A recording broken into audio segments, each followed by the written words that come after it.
Quero convidá-lo a abrir a sua Bíblia outra vez na segunda epístola que o apóstolo Paulo escreveu aos Coríntios, capítulo 9, para nós relermos alguns versículos.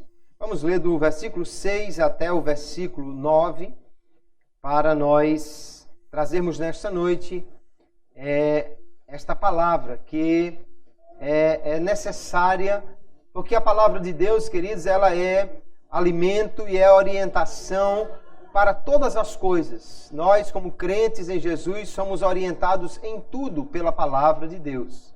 E não poderia ser diferente quanto a esse aspecto importante do nosso culto. Vamos ler. 2 Coríntios, capítulo 9, verso 6. E digo isto, que o que semeia pouco, pouco também ceifará. E o que semeia em abundância também ceifará. Cada um contribua segundo propôs no seu coração, não com tristeza ou por necessidade, porque Deus ama ao que dá com alegria. E Deus é poderoso para tornar abundante em vós toda graça, a fim de que, tendo sempre em tudo toda suficiência, superabundeis em toda boa obra, conforme está escrito, espalhou, deu aos pobres, a sua justiça permanece para sempre. Amém. Graças a Deus por esta palavra que temos lido, essa segunda epístola que o apóstolo Paulo escreveu à igreja tão próspera, tão abençoada e ao mesmo tempo tão cheia de problemas que era a igreja em Corinto. E aqui ele está tratando de um assunto que ele começou a tratar no capítulo 8, sobre algo que o próprio Paulo vai tratando assim, aparentemente com muito tato, com muito jeito, porque nunca é um assunto fácil da gente abordar na igreja, que é a questão da contribuição.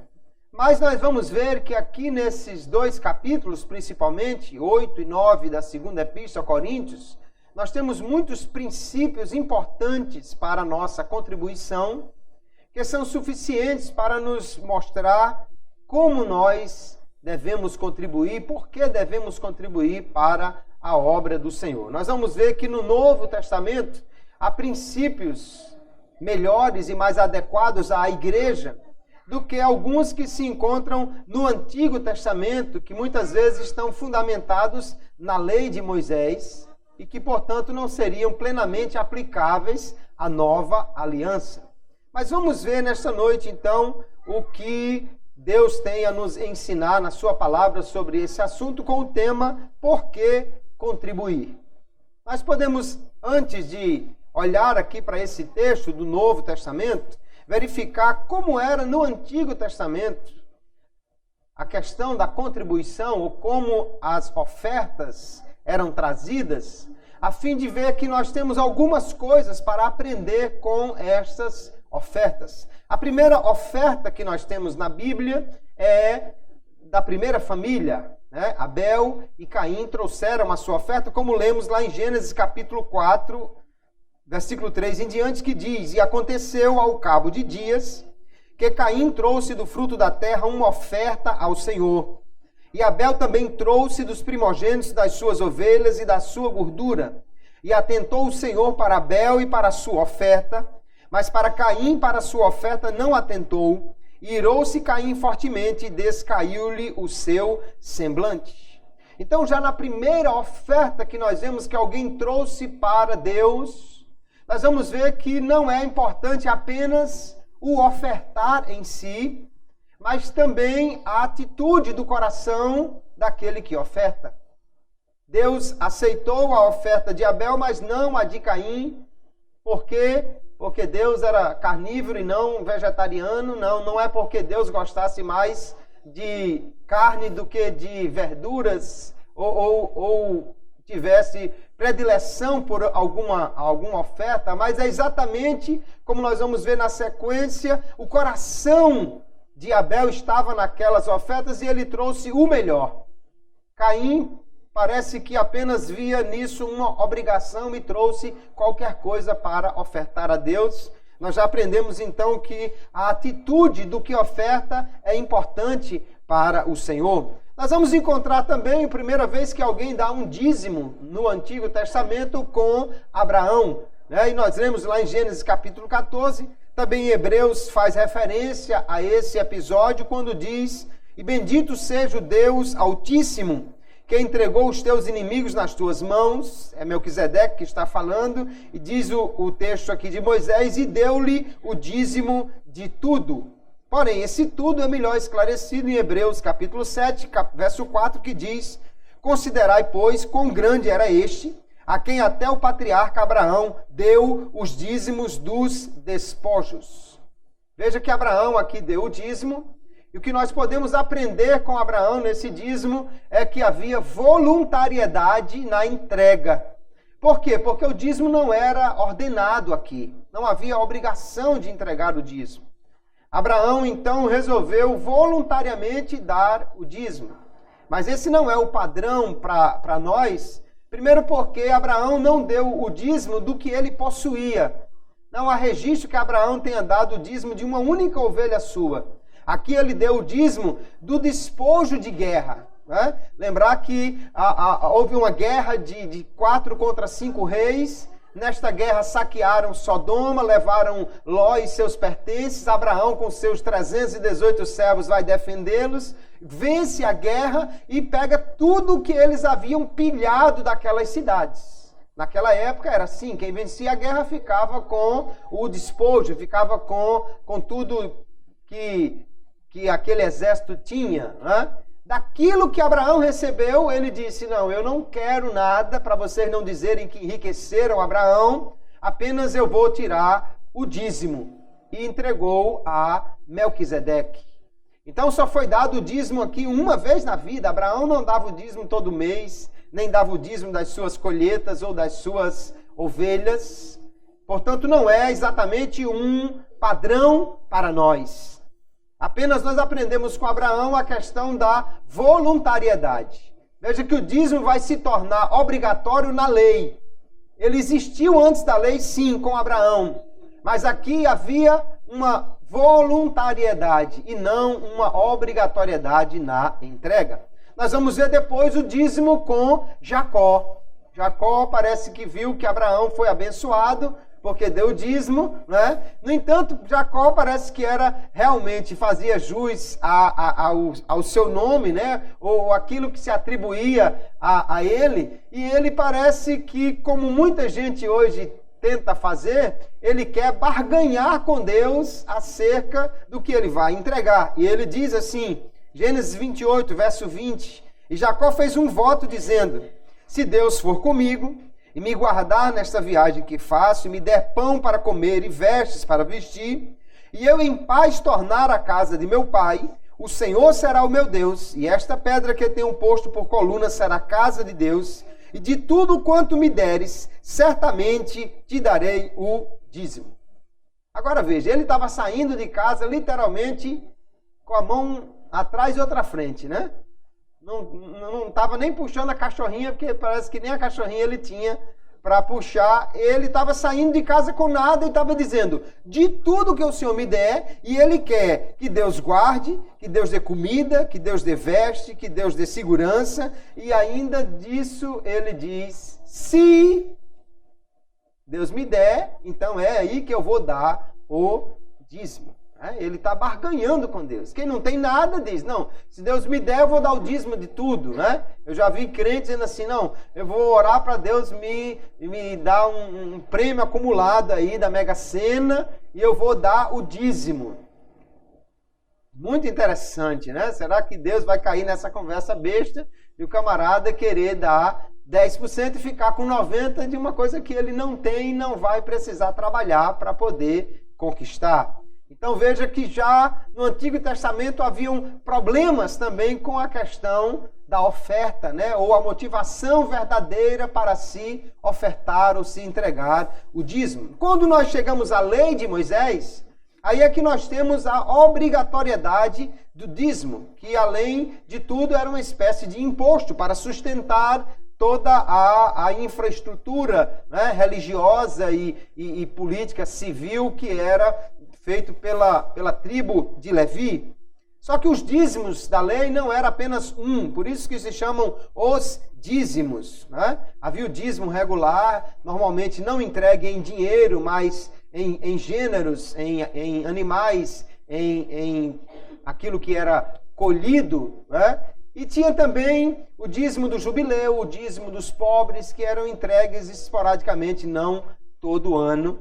E vamos ver também que na lei de Moisés já existiam as ofertas voluntárias. Né? Além do dízimo, que era obrigatório, havia umas ofertas. Lá em Deuteronômio 12 nós vamos encontrar todas essas contribuições. Ele diz: e ali trareis os vossos holocaustos e os vossos sacrifícios e os vossos dízimos e a oferta alçada da vossa mão e os vossos votos e as vossas ofertas voluntárias e os primogênitos das vossas vacas e das vossas ovelhas. Veja quantos tipos de oferta haviam no Antigo Testamento que as pessoas traziam para Deus. Nós podemos aprender então aqui, já no Antigo Testamento, que a atitude é importante daquele que entrega, que a voluntariedade também que não devemos barganhar com Deus com estas coisas e que podemos ofertar de muitas maneiras para a obra do Senhor. O que fica claro, queridos, é que Deus dá aos crentes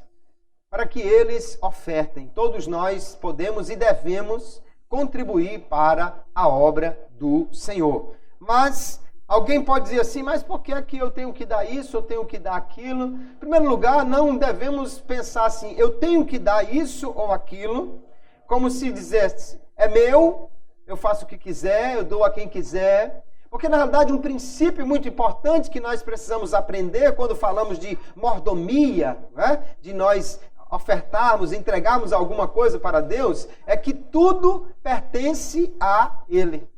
A Bíblia é clara, nós devemos contribuir, então, com gratidão e não com um sentimento de obrigação, porque, na realidade, nada nos pertence, mas tudo pertence a Deus. 1 Timóteo, capítulo 6, Paulo diz, porque nada trouxemos para este mundo, e manifesto é que nada podemos levar dele. Nós vamos encontrar Salomão dizendo a mesma coisa no livro de Eclesiastes, como saiu do ventre de sua mãe, assim nu voltará, indo-se como veio, e nada tomará do seu trabalho que possa levar na sua mão. Veja que nós não temos nada. Por quê? Quando viemos ao mundo, não trouxemos nada. E quando partimos daqui, também não levamos nada. Então, o que você possuir entre o dia do seu nascimento e o dia da sua morte é um empréstimo de Deus. É Deus que lhe emprestou. Se fosse seu, você levava embora. Né? Eu já contei aqui a história do pastor que vai pregar e quando chega lá, que abre a mala, descobre que a esposa tinha esquecido de colocar o paletó. Mas ele olha em frente ao hotel e tinha uma loja enorme, uma funerária chiquerésima assim, né? E ele resolve ir lá e realmente o cidadão tinha assim paletós novíssimos, né? Confeccionados só para vender para aquela pessoa que queria ser enterrada bonitinha, arrumadinha e tal. E ele consegue um emprestado, tamanho certo para ele, bem feito e tal. Quando ele chega lá que vai vestir o paletó e vai tentar colocar o lenço no bolso, ele vê que o paletó não tem bolso. Certamente para economizar, né? Ou porque ninguém ia precisar mesmo. E aí ele exatamente começa a refletir sobre isso. Por que o paletó aqui não tem bolso? Porque não levamos nada. Não trouxemos nada, não levamos nada, portanto, tudo é de Deus. Nós vamos encontrar, queridos, na Bíblia, referências claras que, na realidade, toda a terra é do Senhor. Cada coisa que existe nela, né? O salmista no Salmo 24 diz que do Senhor é a terra, a sua plenitude, o mundo, tudo que nele existe, tudo é do Senhor. Eu acho interessante esse texto do Salmo 50, que ele diz assim: da tua casa não tirarei bezerro nem bodes dos teus currais, Porque meu é todo o animal da selva, e as alimárias sobre milhares de montanhas. Conheço todas as aves dos montes, e minhas são todas as feras do campo. Se eu tivesse fome, não tu diria, pois meu é o mundo e a sua plenitude. Alguém devia estar meio amarrado para entregar um bode para Deus, né? E Deus disse para ele, meu amigo, eu não preciso disso. Porque todos os animais são meus. Todos os animais são meus. Se eu tivesse fome, eu não ia pedir o seu bode. Porque o mundo e a sua plenitude são meus. Então não havia razão nenhuma para alguém ficar se segurando para não ofertar a Deus, né? Ah, mas esse trigo, esse bode, Não, porque tudo é de Deus. Não é meu que eu estou fazendo um favor a Deus para dar. Na realidade, tudo é do Senhor. Então, quando nós ofertamos a Deus, estamos devolvendo apenas uma parte do que Ele nos deu em gratidão a Ele. Reconhecemos que Ele é o nosso provedor, que Ele tem nos dado. Estamos devolvendo uma pequena parte. Então, não pertence a Deus apenas 10%, né? Ou um pouco mais com as ofertas do que eu tenho, mas 100% pertence a Deus. Por isso que quando falamos de ofertas, dízimos, a teologia fala da mordomia cristã. Por quê? Porque nós somos mordomos, gerentes. Estamos só tomando de conta daquilo que Ele nos emprestou para, nesse período que nós estamos aqui nessa terra, nós podermos administrar a nossa vida. Mas tudo pertence a Ele. Tudo pertence ao Senhor. Aleluia. Então, nós devemos, como servos de Deus, que reconhecemos o seu senhorio e a sua bondade, que tem nos dado todas estas coisas, nós devemos contribuir com amor. O princípio que rege o nosso relacionamento com Deus, na nova aliança, notadamente, nós temos que entender que é este, o amor. O crente, portanto, está debaixo de uma nova lei, que é a lei do amor. A lei de Moisés tinha centenas de preceitos. Tinha muitos deles. Sobre tudo que você imaginar, tinha mandamentos na lei de Moisés. Se você ia comprar uma camisa, você não podia comprar aquela que tem uma parte de algodão, outra parte de outro tecido que a lei proibia. Se você ia cortar a barba ou o cabelo, se você ia construir uma casa, se você ia criar um animal, se você ia semear alguma coisa no campo, sobretudo a lei de Moisés tinha mandamentos. Mas quando Jesus foi resumir essa lei, ele disse assim, que o principal mandamento era amar a Deus e ao próximo. E Paulo vai então sintetizar ainda mais, escrevendo aqui aos Gálatas, capítulo 5, verso 14, porque toda a lei se cumpre numa só palavra nesta, amarás ao teu próximo como a ti mesmo. Ou seja, ele resumiu toda a lei na questão do amor. Amar a Deus, aqui colocado como o próximo, né? Deus na realidade está também próximo de nós. Amar então é cumprir a lei, porque aquele que ama consegue cumprir toda a lei sem sentir o peso daquela quantidade enorme de mandamentos. Então o amor de Cristo, queridos, por nós, e o nosso amor por Ele, como resposta a esse amor, é que nos constrange a viver agora para Ele. Tudo o que nós temos e somos, vivemos para o Senhor, e isso inclui todas as coisas, inclusive as nossas finanças. O apóstolo Paulo, escrevendo nessa epístola, que nós vamos já voltar ao texto aqui, capítulo 5, ele diz, porque o amor de Cristo nos constrange, julgando nós assim, que se um morreu por todos, logo todos morreram. E ele morreu por todos, para que os que vivem não vivam mais para si, mas para aquele que por eles morreu e ressuscitou. Veja que Paulo está dizendo, se Jesus morreu por nós, então ele nos comprou, nós somos dele, é o que está implícito aqui. Se somos dele, então agora nós vivemos para ele. Se vivemos para ele, se tudo agora é para ele, então nós não deveríamos ter nenhum problema em ofertar para o Senhor, porque na realidade nós estamos dependendo dele, vivendo com ele e amando a ele. O amor dele é tão grande que nos constrange também a vivermos dedicados a amá-lo. Nós demonstramos esse amor de muitas maneiras. Vimos a igreja e cantamos, né? Saímos para falar do amor de Deus às pessoas. E também demonstramos esse amor através das nossas ofertas. Se você quer saber o que alguém valoriza, o que é importante para alguém, veja em que ele gasta o seu tempo e o seu dinheiro. Isso é importante para aquela pessoa. Se você valoriza muito uma coisa, então você vai gastar tempo com ela, você vai gastar dinheiro com ela. Se você não gasta dinheiro com uma determinada coisa, nem um centavo, é porque você não valoriza isto.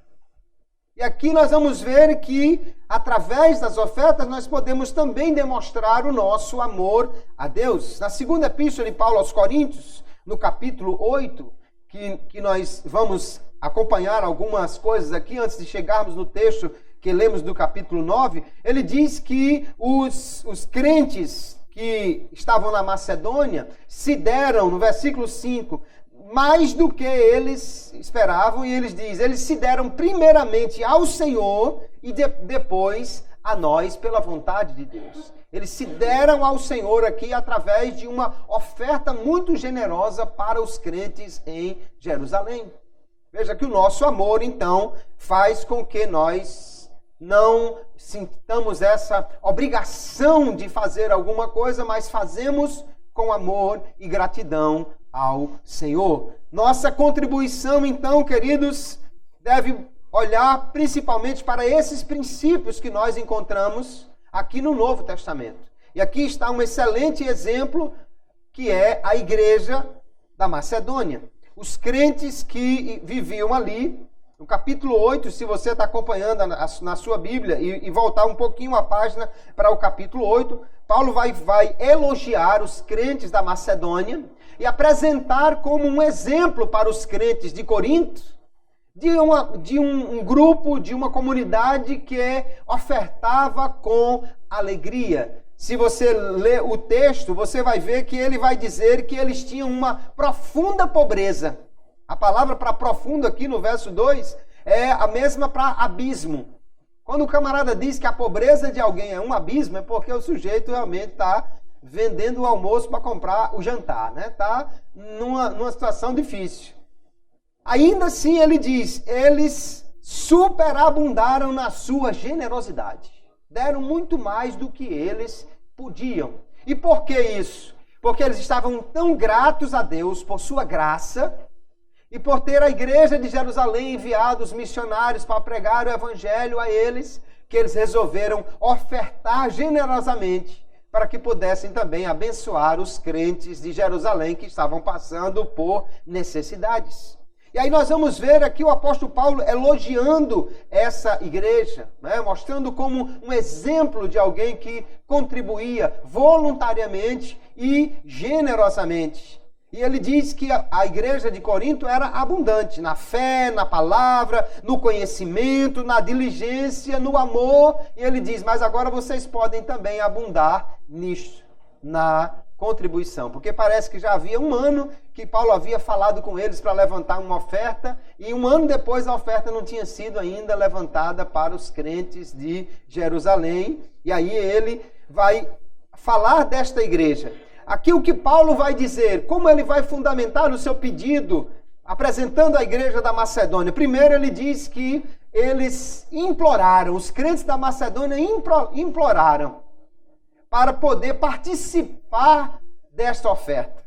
Ele fala, em primeiro lugar, da graça, que é o que permite que nós contribuamos. A graça de Deus que nos abençoa e a graça de Deus que coloca no nosso coração o desejo de contribuir. Depois ele fala dessa comunicação, que é a palavra koinonia. Ele diz que os crentes lá na Macedônia, eles queriam ter comunhão com a igreja de Jerusalém e viam que podiam ter essa comunhão através dessa oferta, porque abençoavam os outros.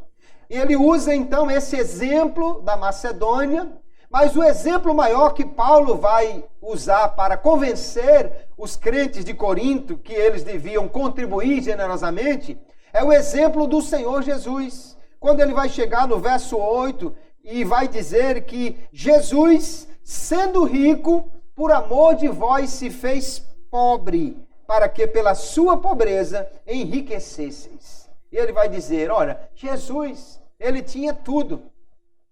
E ele resolveu nascer pobre. E ele entregou tudo o que tinha para que vocês pudessem enriquecer em graça, enriquecer em salvação. E aí ele está mostrando um exemplo de alguém que está abnegadamente fazendo alguma coisa pelo outro. Depois ele vai falar de Tito, que também estava disposto a deixar tudo para ir a Jerusalém, para levar aquela oferta. Ele está falando aqui de exemplos para convencer os irmãos daquela igreja. Mas na realidade, queridos, nós nem deveríamos precisar de tantos exemplos assim, porque a palavra que Jesus nos disse é que melhor é dar do que receber. Nós não sabemos quando que Jesus disse isso, porque os evangelhos não registram, mas é Lucas quem registra Paulo dizendo estas palavras. Talvez Jesus tenha dito a Paulo estas palavras, né? No verso 35, no capítulo 20, quando ele encerra dizendo, recordar as palavras do Senhor Jesus, que disse, mais bem-aventurada coisa é dar do que receber. Infelizmente, nós vivemos numa sociedade que valoriza muito o receber. Né? Valoriza muito o ganhar. Você vê as pessoas brigando, fazendo confusão às vezes por qualquer coisa, por coisa besta, que elas nem precisam e nem está fora do alcance das suas posses ter aquilo. Mas às vezes briga para ganhar uma caneta de publicidade de alguém, né? Se alguém estiver distribuindo ali um chaveirinho, às vezes uma coisinha tão boba, mas o sujeito briga e tal, que quer aquilo porque valoriza muito o receber.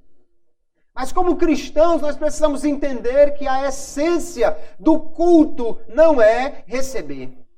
A essência do culto é dar.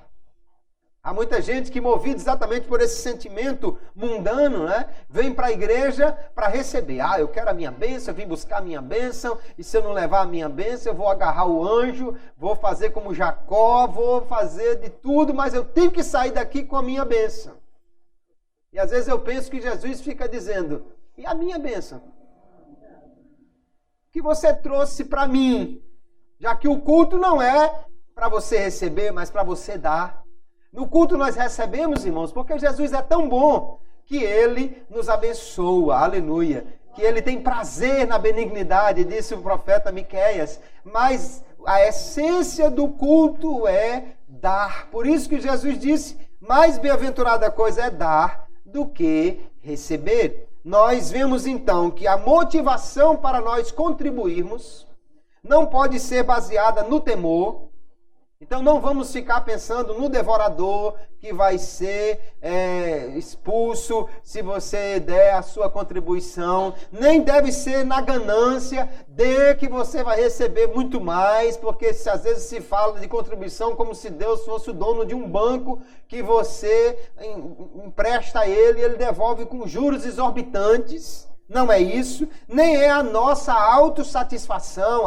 Eu dei, então eu sou bonzinho, ou eu estou em dias, ou eu sou abençoado, ou isso, aquilo. Não é por causa do temor, não é por causa da ganância, não é por causa da autossatisfação, mas a razão para o crente contribuir para a obra do Senhor é o amor. O amor de Deus por nós e o nosso amor a Ele. Porque nós, se amamos ao Senhor, queridos, nós podemos entender perfeitamente que você, amando alguém, você sente prazer em dar alguma coisa a essa pessoa. Até as coisas materiais, quando alguém ama, né? Tem gente que é apaixonado pelo seu carro. e ele compra tudo de bugiganga que existe e vive lambendo e compra aquela flanela especial que é para poder limpar, né? E aquela mangueira nova que é para poder dar o banho no carro, ou gasta lavando para alguém que faz uma pintura especial, uma coisa. Ele está gastando dinheiro naquilo por quê? Porque ele ama. Porque está o seu coração ali, né? Outros fazem de tudo. Eu vi uma reportagem outro dia de um camarada que torcia por um time aí e ele simplesmente colecionou os bilhetes de cada jogo do time no ano.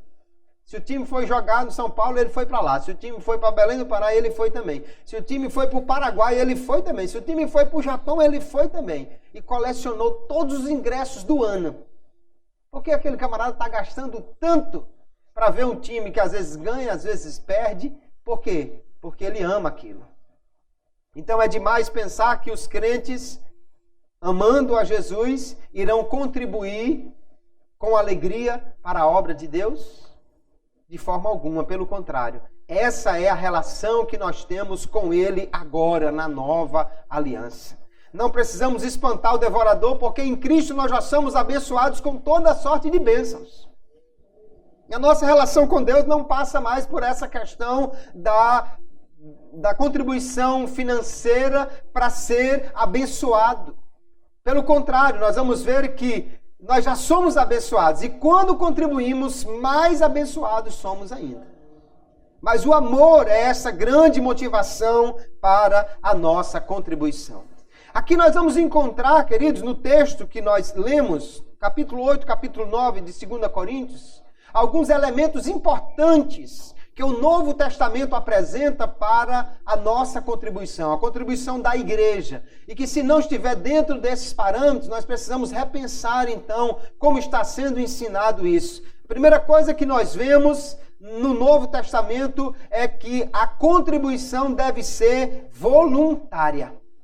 A contribuição é voluntária. No Antigo Testamento nós já vimos ofertas trazidas voluntariamente. E na Nova Aliança, então, mais ainda. Nós vamos ver lá em 1 Crônicas, quando o povo foi construir o templo, que eles deram voluntariamente. E trouxeram tanto, né, que sobrou, que estava sobejando. Por quê? Porque o coração do povo estava ali e eles trouxeram voluntariamente. Quando nós olhamos no Novo Testamento, nós vamos encontrar aqui no texto do capítulo 9, o verso 5, ele diz assim: portanto, tive por coisa necessária exortar esses irmãos, para que primeiro fossem ter convosco e preparassem de antemão a vossa bênção já antes anunciada, para que esteja pronta como bênção e não como avareza. E no verso 7 ele diz: cada um contribua segundo propôs o seu coração, não com tristeza ou por necessidade, porque Deus ama o que dá com alegria. Então veja que aqui ele está destacando a atitude do ofertar, e não apenas o ofertar. Na velha aliança, se o sujeito trouxesse o dízimo resmungando, emburrado, maldizendo, mas entregasse o dízimo, ele era abençoado, porque a entrega do dízimo estava condicionada à bênção que ele iria receber. Mas na nova aliança, não. Nós vamos voltar àquele princípio que já aprendemos com a primeira oferta que alguém trouxe. Não importa só a oferta, mas o coração do ofertante, a atitude que ele tem. Então Deus quer que nós ofertemos voluntariamente. Paulo no capítulo 8 vai dizer no verso 8 que não é um mandamento que ele está impondo àquela igreja para que ofertasse, mas uma obrigação moral. Ou seja, todo mundo está ofertando, até os que não podem, porque vocês não vão ofertar. Então, queridos, a contribuição na nova aliança não pode ser forçada, mas deve ser entregue com alegria e com amor. Às vezes nós vamos encontrar alguém citando alguns pouquíssimos textos do Novo Testamento que falam sobre dízimo, como se Jesus estivesse impondo a obrigação do dízimo da lei a os crentes. Aí citam, por exemplo, Mateus capítulo 23 e o verso 23 que diz: ai de vós, escribas e fariseus hipócritas, Pois que dizimais a hortelã, o endro e o cominho, e desprezais o mais importante da lei, o juízo, a misericórdia e a fé. Deveis, porém, fazer estas coisas e não omitir aquelas. Jesus está dizendo, então, que eles devem dar o dízimo. No caso aqui, da hortelã, do endro, do cominho. Mas nós precisamos entender que Jesus estava falando da lei para aqueles que estão debaixo da lei. Há muitos textos no Novo Testamento que Jesus fala que tem que ser entendido dessa maneira. O jovem rico, Jesus diz, guarde os mandamentos. Quais? Ora, ele está falando da lei para os que estão debaixo da lei. Porque a condição para ser salvo não é guardar os mandamentos, mas crer em Jesus. Nós vamos encontrar Jesus dizendo ao que foi curado, vai e lava-te no tanque. Vai e apresenta-te ao sacerdote. Mas como nós vamos fazer isso hoje na igreja? Vai ter que ter um tanque e um sacerdote em cada igreja? Ele estava falando da lei para aqueles que estão debaixo da lei. E ele está destacando, na realidade, que mais importante do que o dízimo das pequenas coisas aqui é a misericórdia, o juízo, a fé, que é o mais importante da lei. O que ele estava ressaltando aqui não era a obrigatoriedade do dízimo, mas sim a hipocrisia dos fariseus, que davam pequenos dízimos e ignoravam as coisas mais importantes da lei. O que é fato, queridos, é que no Novo Testamento, nós vamos encontrar principalmente nessas epístolas do apóstolo Paulo os princípios para a nossa contribuição. E eles envolvem primariamente que a nossa oferta deve ser voluntária, mas que ela deve ser entregue também de acordo com a nossa renda. Devemos contribuir de acordo com aquilo que nós podemos. Nós vamos encontrar Jesus supervalorizando uma oferta de uma viúva e desvalorizando ofertas altíssimas dos ricos. Lucas capítulo 21 diz o texto, e disse, em verdade vos digo que lançou mais do que todos esta pobre viúva, porque todos aqueles deitaram para as ofertas de Deus do que lhe sobeja, mas esta da sua pobreza deitou todo o sustento que tinha. Essa mulher deu 2 moedas, das menores que tinha. Talvez nos dias de hoje ela tivesse dado aí 2 moedinhas de 10 centavos. Daquela que se você der o camarada que limpou o para-brisa do seu carro, ele joga de volta. Ou chama você de miserável, porque você só deu aquilo. Se o camarada estiver vigiando, teoricamente, né, o seu carro em algum lugar e você inventar de dar 2 moedinhas de 10 centavos a ele, você vai ouvir uma série de coisas que não gostaria por causa disso. E Jesus recebe essas 2 moedas, porque a oferta para Deus, na realidade, era também para ele, né? E ele está dizendo, que oferta! E haviam ricos que deixaram sacos de moedas de ouro. E Jesus estava dizendo, isso não é nada. É melhor que levasse de volta para casa. O que houve aqui? Que inversão de valores é essa? É porque o importante para Deus não é o montante que é entregue, mas sim a atitude daquele que entrega.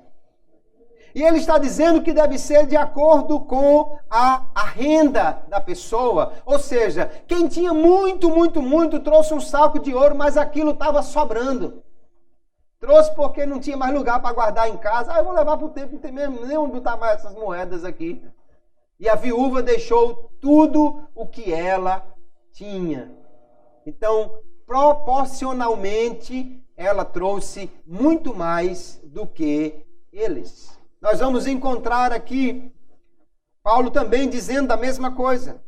Capítulo 8, verso 3, depois do verso 12, ele diz que cada um contribua de acordo com o que tem, de acordo com o que ele ganha.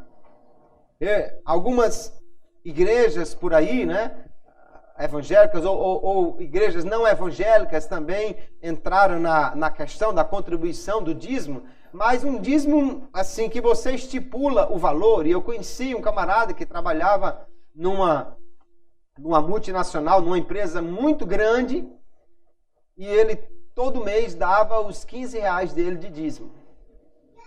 Todo mês. Os 15 reais dele de dízimo. Mas ele devia ganhar uns 15 mil reais por mês. Então não era nada o que ele estava trazendo. Mas aquele irmão, aquela irmã que às vezes vende cocada ou faz um serviço de faxina na casa do irmão e traz aqueles 10 reais de dízimo dela, ela está dando muito além do que ela pode.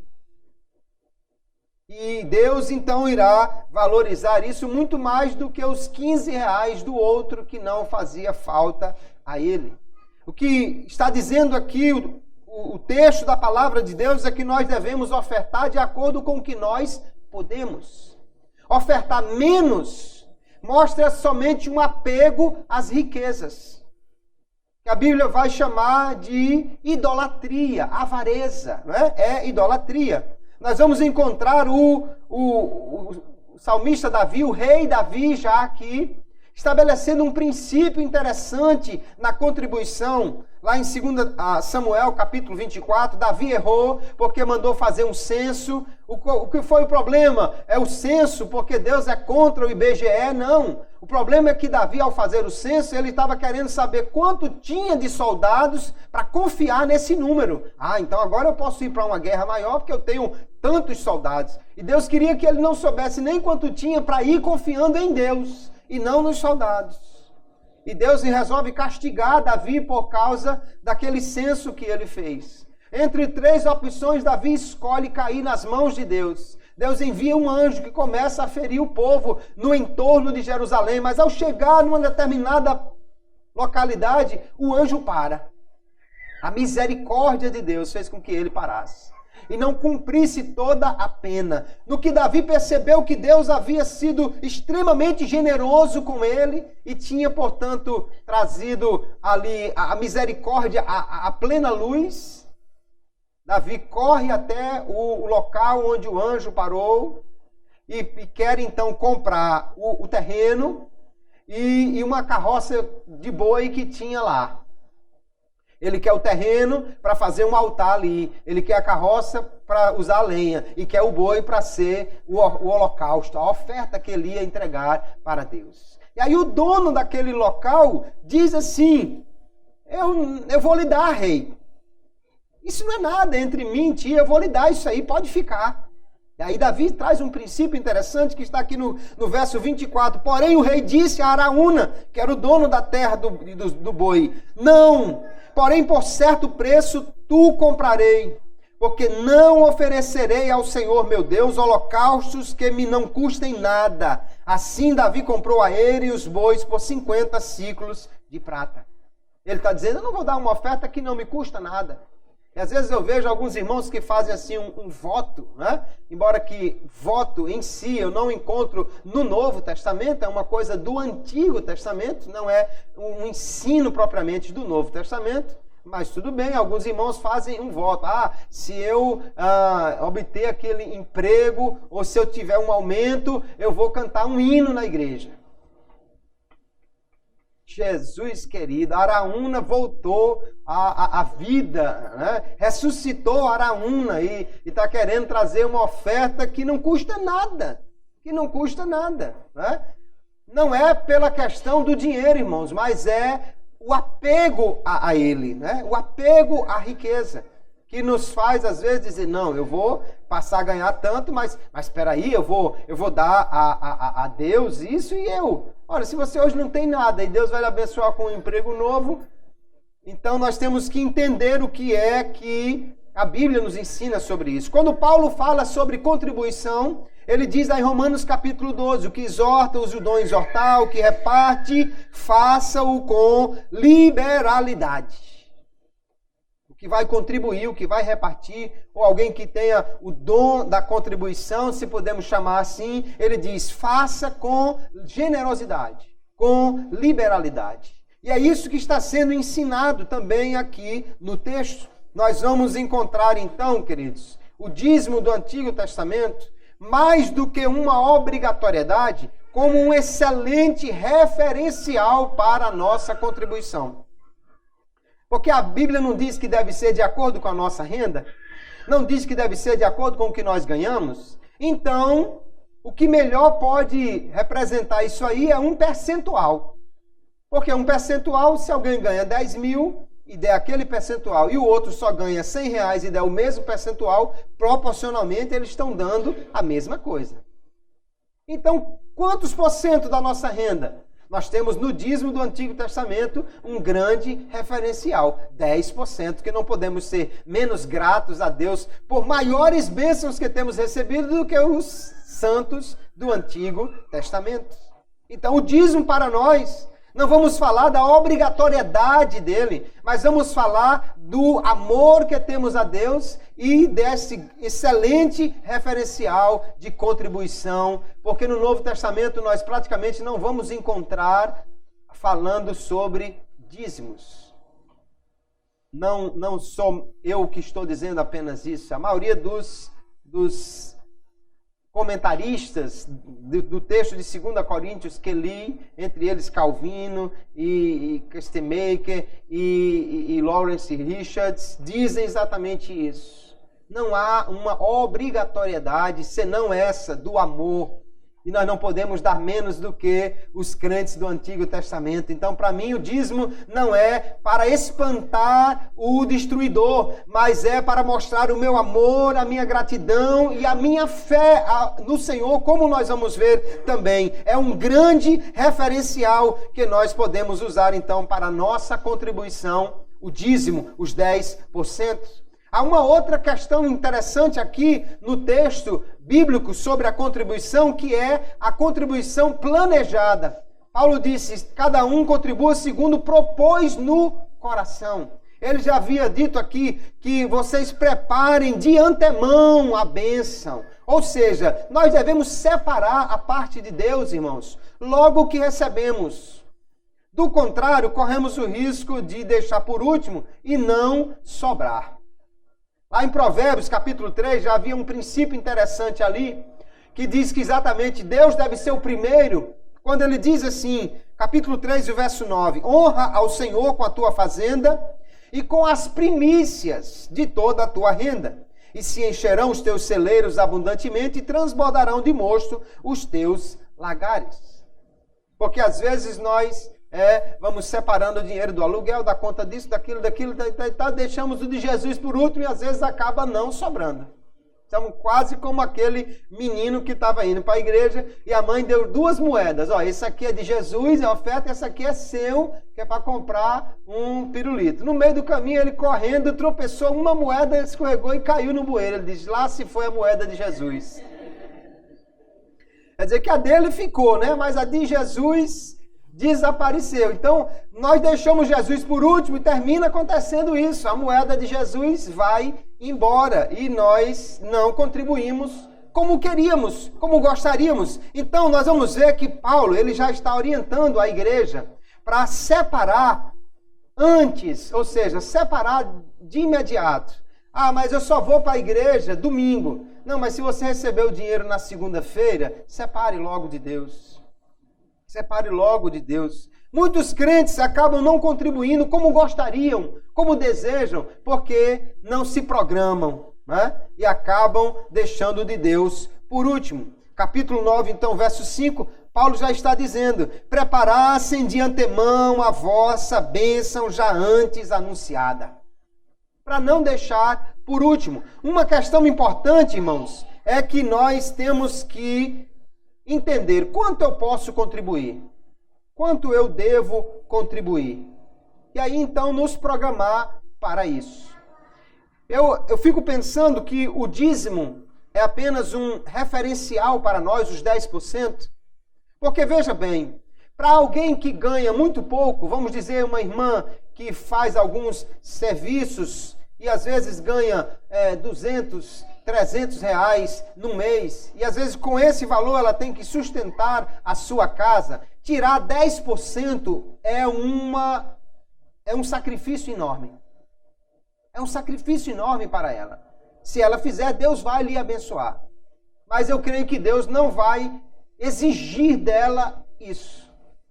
Agora, por outro lado, se um irmão ganha 20 mil reais por mês, e ele poderia viver perfeitamente com 15, ele poderia ofertar 20%, 25% da sua renda para Deus, e não lhe traria maiores problemas. Ele poderia viver perfeitamente num padrão equivalente a 75%, 80% do seu salário, e em vez de ofertar ou de dizimar com 10%, ele poderia dizimar com 15%, 20%, 25% do seu salário. John Wesley ficou conhecido por alguém que tinha um princípio mais ou menos assim: ganhar tudo o que pudesse para poder dar tudo o que pudesse para Deus.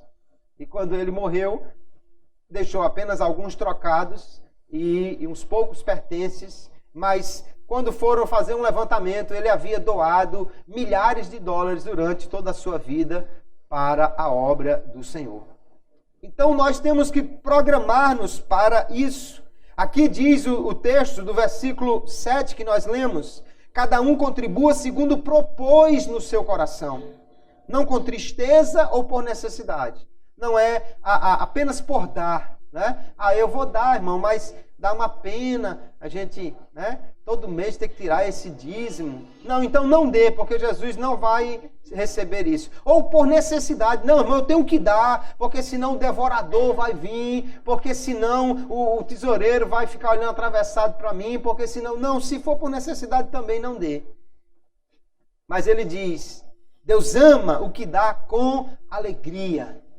Dá com alegria porque já reservou aquilo para o Senhor. Ele sabe que Deus tem lhe dado e pode lhe dar muito mais. Ele tem alegria em contribuir para a obra do Senhor, e ele então sabe que isso agrada o coração de Deus. É a oferta que Deus recebe. É a oferta que alegra a Deus desde a primeira lá de Abel. Aqui, junto com a oferta, traz o coração do ofertante, dar com alegria. Uma forma eficaz para aqueles irmãos, por exemplo, que trabalham como autônomos, que trabalham com vendas e que às vezes não tem aquele salário, não é, num determinado dia, é separar no início de cada semana. 1 Coríntios capítulo 16, o apóstolo Paulo já dizia isso para aquela comunidade: no primeiro dia da semana, cada um de vós ponha de parte o que puder ajuntar, conforme a sua prosperidade, para que se não façam as coletas quando chegar. Ele estava querendo dizer: não, separe logo, no início da semana, o que terminou a semana, faça a contabilidade e separe logo o daquela semana. Porque aí a ideia dele era, nem todo dia ia alguém lá naquela cidade, né? E quando chegava lá, às vezes, os irmãos não tinham feito a conta ainda. Irmão, não sei quanto eu ganhei nesse mês, nem fiz a conta ainda. Então ele estava ensinando, dizendo: separe. O primeiro dia da semana, aqui, né, o domingo, era o dia de culto, era o dia que ia para a igreja, e parece que em algumas comunidades, pelo menos, era o dia que se celebrava a ceia do Senhor também. E aí, então, era o dia que poderiam se separar essas ofertas. Agora, uma coisa que é bem clara na Bíblia Sagrada, queridos, que nós não podemos jamais esquecer: nós não damos o dízimo para sermos abençoados. Não ofertamos para que Deus olhe para nós com misericórdia, não. Mas é claro na Bíblia que aquele que contribui será abençoado. Nós vamos encontrar o apóstolo Paulo dizendo no texto aqui do verso 6, o que semeia pouco, pouco também ceifará. E o que semeia em abundância também ceifará. Ele está dizendo que a contribuição é uma semente. Então envolve fé. Você está ofertando, está dizendo: não, eu vou dar isso aqui. Eu só podia dar 10. Mas eu vou dar 15, porque eu quero ofertar para a obra de Deus. E eu tenho certeza que Deus vai me abençoar. Por quê? Porque está claro na sua palavra: o que oferta com liberalidade, com desprendimento, será ainda mais abençoado. E por que ele será mais abençoado? Porque aqui diz no verso 11: para que em tudo enriqueçais para toda beneficência. A palavra aqui para beneficência no verso 11 é a mesma palavra que ele usou no capítulo 8 e o verso 2 para generosidade. Fala de alegria em dar. Então o que é que Paulo está dizendo? Se você dá mais, então Deus vai lhe dar mais ainda para que você possa ter alegria de dar mais. Aí você dá, aí Deus lhe dá mais. Aí você dá mais, aí Deus lhe dá mais. Aí você dá mais, aí Deus lhe dá mais. Essa é a dinâmica do reino de Deus para aquele que contribui. É isso que Paulo está dizendo. Deus pode dar tudo. E ele diz, ele dá para que vocês, tendo toda a suficiência, Deus vai suprir a sua necessidade. No verso 8 ele diz, e ainda você superabundei em toda boa obra. Deus nos dá mais para que nós possamos também fazer mais para Ele. Provérbios 11. Veja que já no Antigo Testamento havia esse princípio interessante. Ele diz, um dá liberalmente e se torna mais rico. Outro retém mais do que é justo e se empobrece. A alma generosa prosperará e o que regar também será regado. Você está regando a obra de Deus com o seu regadorzinho e Deus está lhe regando com o regadorzão dele. Aí a água do regador de Deus cai no seu regador e você continua regando e Deus continua lhe regando. É o princípio que nós encontramos aqui. Então a nossa motivação para contribuir, queridos, não deve ser a recompensa, como se Deus fosse o dono de um banco, como se a gente estivesse emprestando a Deus com juros. Não, mas é que Ele nos abençoa para nós contribuirmos mais ainda. Eu fico admirado, infelizmente, negativamente, de alguém que conta testemunho dizendo, eu não tinha nada, mas eu comecei a fazer essa campanha, e agora eu tenho não sei quantos carros, não sei quantos telefones, não sei quantos apartamentos, não sei de quê, e agora? Sim, e aí? Não, mas agora eu sou rico. E aí? E a obra de Deus? Você vai ofertar de novo só pensando em ter mais apartamentos e mais carros e mais telefones e mais não sei o quê? Não, não é essa a dinâmica do reino. A dinâmica é abençoe sem ter em vista o que virá, que Deus lhe abençoará para que você continue abençoando e você será abençoado cada vez mais, queridos. Porque nós vamos ver que além da bênção de Deus, ele diz que quem recebe dá graças a Deus e ora por você que deu. E você ainda é também abençoado pelas orações dos irmãos que oram nesse sentido. Então veja que a dinâmica de Deus é diferente da dinâmica do mundo. O mundo enriquece tirando dos outros. O crente enriquece dando aos outros.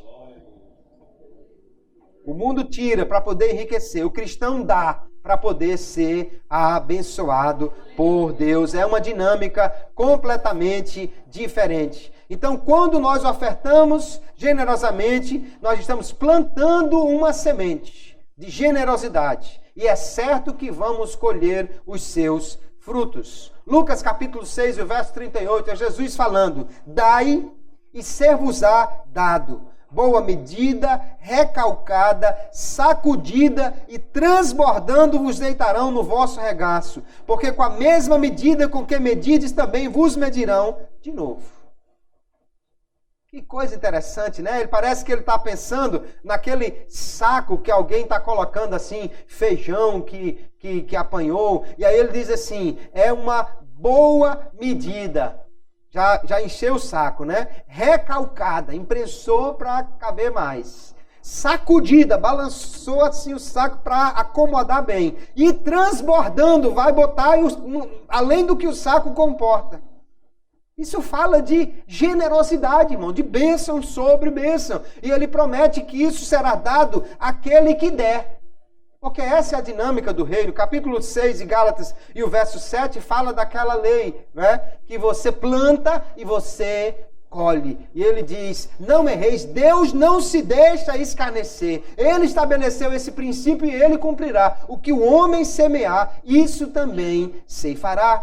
Então Deus nos abençoa, Deus supre as nossas necessidades para que nós possamos ofertar cada vez mais. Paulo, escrevendo aos Filipenses, diz, o meu Deus, segundo as suas riquezas, suprirá todas as vossas necessidades em glória por Cristo Jesus. E por que Paulo está dizendo isso? Além de tudo, porque ele recebeu uma oferta da igreja de Filipos. E ele diz, vocês ofertaram e meu Deus suprirá as suas necessidades por causa disso. E ainda somos abençoados Aquilo que eu dizia no verso 14 aqui de 2 Coríntios 9, Paulo diz assim: e pela sua oração por vós, por causa da excelente graça de Deus que em vós há. Aquele que recebe, dá graças a Deus e ora por aquele que ofertou e abençoou. E aí ele é mais abençoado ainda. Então, queridos, nós precisamos ter esses princípios no coração. Para que são as ofertas na casa de Deus? Elas são pelo menos para 3 propósitos. Primeiro, ajuda ao necessitado. E nós vamos ver que o Novo Testamento já diz: quem, pois, tiver bens do mundo e vendo seu irmão necessitado lhe cerrar as suas entranhas, como estará nele a caridade de Deus ou o amor de Deus? Então nós ofertamos e com isso nós abençoamos aqueles que precisam. Também para o sustento dos obreiros, porque a Bíblia diz claramente que os obreiros, aquele que trabalha, deve comer daquilo que ele trabalha. Segundo, em Coríntios capítulo 9, o apóstolo Paulo vai falar, 1 Coríntios, do boi, né? Que não era para prender a boca do boi. E aí ele diz assim: porque Deus disse isso na lei? Não atarás a boca ao boi que debulha. Porque ele estava preocupado com os bois. Ele disse: não, o problema não era os bois. Deus queria estabelecer um princípio por nossa causa. É que aquele que trabalha do Evangelho, viva do Evangelho. Aqui na primeira epístola a Timóteo, Paulo diz uma coisa interessante. Ele diz: os presbíteros que governam bem sejam estimados por digno de duplicada honra. Só que a palavra honra aqui é de onde nós tiramos a palavra honorário. Ele não está falando de honra, muito bem, seu presbítero, que Deus lhe abençoe. Ele está falando de honra no aspecto financeiro. O que ele está dizendo é, principalmente os que trabalham na palavra e na doutrina. Porque diz a Escritura: não ligarás a boca ao boi que debulha e digno é o obreiro do seu salário. Veja que ele não está falando de honra, vamos botar uma foto dele no quadro. Ele está falando de suprir as suas necessidades. E ele diz assim: principalmente o que trabalha na palavra e na doutrina. Por quê? Eu só consigo encontrar uma razão, irmãos. É porque já naquela época livro era caro. E para poder ensinar a palavra e a doutrina, tem que investir nisso. E aí, então, se não tiver o recurso, o obreiro fica sem ferramentas para trabalhar. E além do mais, essa é a atividade pastoral que a igreja mais precisa. E por isso, então, ele diz: seja abençoado aquele que faz assim. E também para a manutenção da obra de Deus. Nós temos aqui a casa de Deus. A energia todo mês precisa ser paga, do contrário nós vamos ficar fazendo culto no escuro, né? E precisa ter material de limpeza, e precisa pagar a irmã que limpa, e precisa de comprar as coisas para a manutenção. E tudo isso, irmãos, é necessário o dinheiro. Então nós precisamos contribuir.